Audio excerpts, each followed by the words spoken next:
Why did Russia's Sukhoi Su-33 fighter fail? The Su-33 proved a little too large for comfortable mass operations on the Russian aircraft carrier Admiral Kuznetsov. More importantly, it lacked the various payload features needed to fulfill its purpose in Soviet naval aviation. The Sukhoi Su-33 distinguished itself in the early 2000s as Russia's most capable carrier-based air superiority fighter, but fell into naval aviation limbo after being overtaken by smaller and more versatile competitors. In the final stages of the Cold War, Soviet strategists devised a new power projection platform to secure the Soviet Union's vast Eurasian borders and compete with NATO carrier strike groups of heavy aviation cruisers, or hybrid crosses between aircraft carriers and heavy carrier armed warships. In its earliest implementation, this heavy cruiser carried the Yak-38 VTOL fighter. However, the Yak-38 was soon retired due to its weak performance and crippling technical problems. The Soviet Navy sought carrier-based solutions that were more robust, offering longer range and greater payload capacity for high-intensity missions.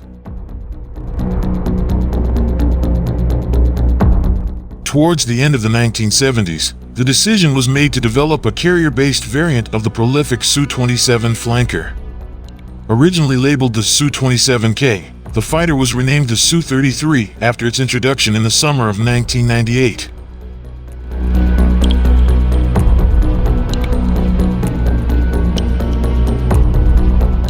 Despite the outward similarities, the Su-33 had a series of practical changes over its counterpart to the Su-27: a strengthened undercarriage, a sturdy landing gear, canards, folding wings, a larger wing area, and a slightly more powerful AL-31F3 engine.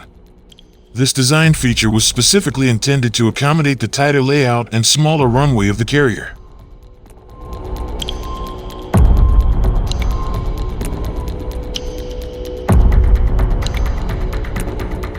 The Su-33 also features 2 additional payload hardpoints for a total of 12, and although it overlaps a lot with the Su-27 in weapon selection, it is compatible with the Kh-41/Kh-31 anti-ship missiles. But the Su-33 proved a little too large for comfortable mass operations on Russia's Admiral Kuznetsov aircraft carrier.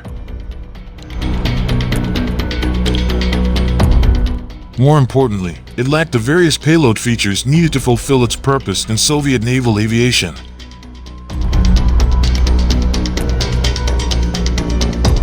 Despite haphazard attempts to equip it with anti-ship missiles, the Su-33 unmistakably remains an air superiority fighter. Like its cousin the Su-27, the fact that it cannot effectively fulfill the ground attack role renders the Su-33 inherently unusable as a specialized coastal power projection tool and significantly reduces its operational value as the main fighter aircraft based on the Admiral Kuznetsov carrier. It helps that the Su-33 comes with an ancient avionics package that cannot be significantly upgraded without a comprehensive reparation.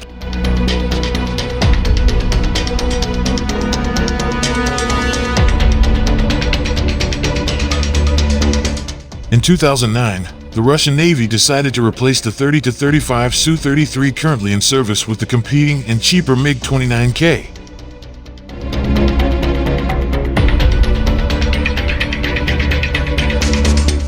In some ways, the transition from the Su-33 to the MiG-29K marks a technical decline. In particular, the Su-33 offers a much higher operating range and maneuverability.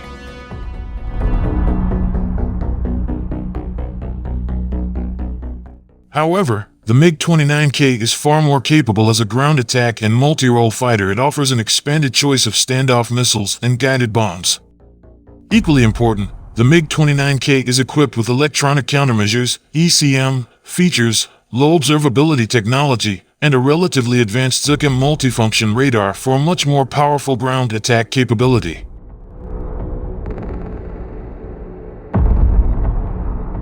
The process of being upgraded with better engines, improved detection systems, and other unspecified changes to make them more suitable as multi-role fighters.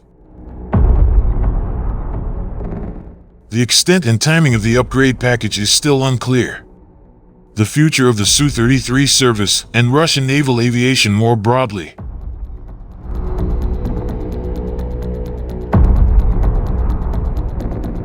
closely linked to Russia's sole aircraft carrier, the Admiral Kuznetsov, which is undergoing deep repairs and reparations after 2 catastrophic accidents over the past few years. The Kuznetsov improvements reportedly involve a better and more reliable flight deck, capable of fielding the latest Su-33 and MiG-29K